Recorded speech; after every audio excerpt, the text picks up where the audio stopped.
vont pas bien du tout et ils en ont assez. Les enseignants sont appelés à se rassembler cet après-midi. 1 mois et demi après le suicide d'une directrice d'école en région parisienne, une réunion exceptionnelle est organisée à Paris. La profession veut une réelle prise en compte de son mal-être.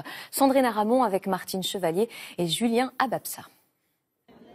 Le suicide de Christine Renon, directrice d'école à Pantin, 3 semaines après la rentrée scolaire, a été un électrochoc pour les personnels de l'éducation nationale.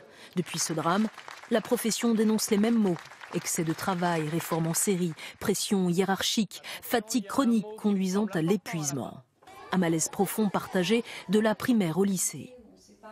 On peut parler des effectifs de classe qui sont lourds, on peut parler du manque de personnel spécialisé. On sait qu'on a des enfants qui sont dans une grande détresse sur le plan social, sur le plan culturel. On n'a pas d'assistante sociale, on n'a pas de médecin scolaire, on n'a pas d'infirmière scolaire. Donc on est notre propre recours et c'est cet isolement qui évidemment pose problème à la fin, oui.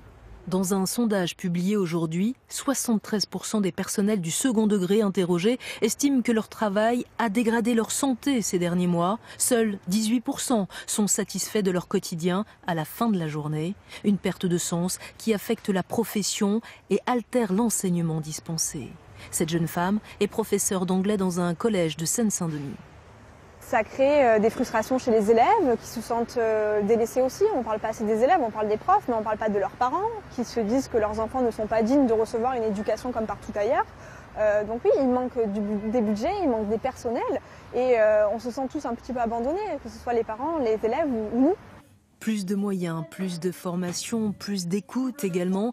Voici quelques-unes des doléances qui devraient être formulées cet après-midi lors du comité exceptionnel Hygiène-Sécurité au travail consacré à la souffrance au sein de l'Éducation nationale.